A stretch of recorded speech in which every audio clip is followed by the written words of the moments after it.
کتنے خوش نصیب لوگ ہیں جن کے دن کا آغاز نماز فجر سے ہوتا ہے اور سونے سے پہلے بھی وہ سجدہ ریز ہو کے اللہ کی نعمتوں کا شکرانہ ادا کرتے ہیں، اور جو دن خیریت سے گزرا اور عافیت کی گود میں نیند لینے کے لیے بڑھ رہے ہیں تو وہ شکرانے کا سجدہ کر رہے ہیں کہ مالک تیری توفیق سے مجھے خیریت سے یہ دن گزارنا نصیب ہوا۔ ہمارے بزرگ فرمایا کرتے تھے سونے سے پہلے 5 انگلیاں بھی گن لیا کرو، 5 نمازیں بھی گن لیا کرو۔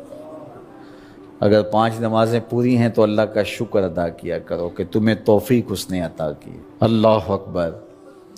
حضور علیہ السلام نے کچھ لوگوں کو دیکھا معراج کی شب کہ ان کے سر پتھروں سے کوٹے جا رہے ہیں، کچلے جانے کے بعد پھر دوبارہ سر صحیح کر دیے جاتے ہیں، پھر پتھروں سے ان کے سر کوٹے جاتے ہیں، ریزہ ریزہ ہو جاتے ہیں، پھر دوبارہ ان کے سر صحیح کر دیے جاتے ہیں۔ جبریل امین نے کہا حضور یہ آپ کی امت کے وہ لوگ ہیں جو نماز میں کاہلی کیا کرتے تھے، نماز میں سستی کیا کرتے تھے، نماز پر بوجھ تھا کہ یہ وقت ہو گیا ہے اب پڑھنی پڑے گی، دیر کرتے رہتے، پہلے پڑھنا ہی نہیں چاہتے تھے، اگر پڑھنی پڑھ بھی جاتی تو پھر نماز کی وجہ سے ان کے سر بوجھل رہتے تھے۔ آج ان کے وہ سر کوٹے جائیں گے۔ نوجوانوں بالخصوص میں آپ سے مخاطب ہوں، ماں باپ کو زور نہ لگانا پڑے، آپ کی منتیں نہ کرنی پڑیں، آپ کے ترلے نہ کرنے پڑیں، آپ کو جھڑکنا نہ پڑے، جب حیا علی الصلاۃ کی آواز آئے تم بستر سے چھلانگ لگا کے اٹھ جاؤ کہ میرے رب کا بلاوا ہے میرے نام۔ میسج ہے۔ طلباء سے کہوں گا کہ استاد کو بیدار نہ کرنا پڑے تمہیں، جب اذان کی صدا آئے تو خود اٹھ کر کے مصلی پہ آ کے بیٹھ جاؤ کہ میرے رب کا بلاوا میرے نام آیا ہے۔ اپنے ہم عمر لوگوں سے کہوں گا طبیعت کی کمزوریوں کے باوجود رب کے بلاوے پہ مصلی پہ بیٹھ جاؤ۔ نماز کا چھٹکارا نہیں ہے، رستگاری نہیں ہے۔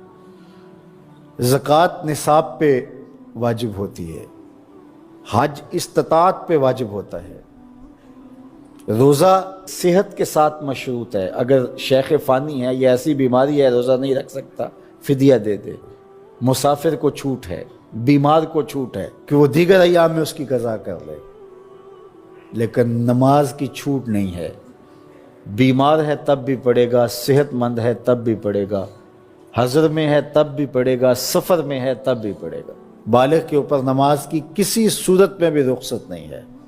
کھڑے ہو کے نہیں پڑھ سکتا بیٹھ کے پڑھ لے، بیٹھ کے نہیں پڑھ سکتا لیٹ کے پڑھ لے، اشارے سے پڑھ لے، وضو کے لیے پانی دستیاب نہیں ہے تو تیمم کر لے، حالت سفر میں ہے قصر کر لے، آدھی پڑھ لے پوری نہ پڑھے، دشمن کے مقابلے میں ہے صلاۃ الخوف کی صورت میں پڑھ لے۔ یہ نماز کا مسئلہ ہے، اتنی اہم نماز ہے۔ تو جن کے سر بوجھل رہے نماز سے، سردیوں میں ہوتا ہے اوپر نیچے نمازیں آ رہی ہوتی ہیں، ابھی عصر پڑھ کے گھر پہنچے تو پھر مغرب کی آ گئی، مغرب گھر کے پہنچے تو پھر عشاء کی آ گئی، تو کئی لوگ کہتے ہیں اے تو مولویاں نے آت چکی ایک، ابھی تو پڑھ کے آئے ہیں۔ تو کیوں شوق نہیں ہے تمہیں؟ ایک نماز کے بعد وہیں بیٹھ کے دوسری نماز کے انتظار میں مسجد میں قیام کرنے والا اللہ اکبر، فرشتے ناز برداریاں کرتے ہیں۔ مسجد میں صحابہ بیٹھ جاتے ہیں، ایک نماز پڑھی اب دوسری پڑھ کے جائیں گے، دوسری پڑھی تو اب تیسری پڑھ کے جائیں گے، اور جب نماز کا وقت آتا تو وہ انتظار کرتے کہ ابھی تک اذان نہیں ہوئی۔ اور حضور جب حضرت بلال حبشی رضی اللہ تعالی عنہ کو اذان کے لیے کہتے تو کہتے ارحنا یا بلال، بلال اٹھو ہمارے دل کو راحت پہنچاؤ۔ آنکھوں کی ٹھنڈک قرار دیا نا نماز کو، جعلت قرۃ عینی فی الصلاۃ، میری آنکھوں کی ٹھنڈک نماز میں رکھی گئی ہے۔ تو یہ دل کا قرار ہے، راحت قلب محمد ہے صلی اللہ وآلہ وسلم۔ اللہ اکبر، یہ معراج کا تحفہ خاص ہے جو ہمیں نصیب ہوا۔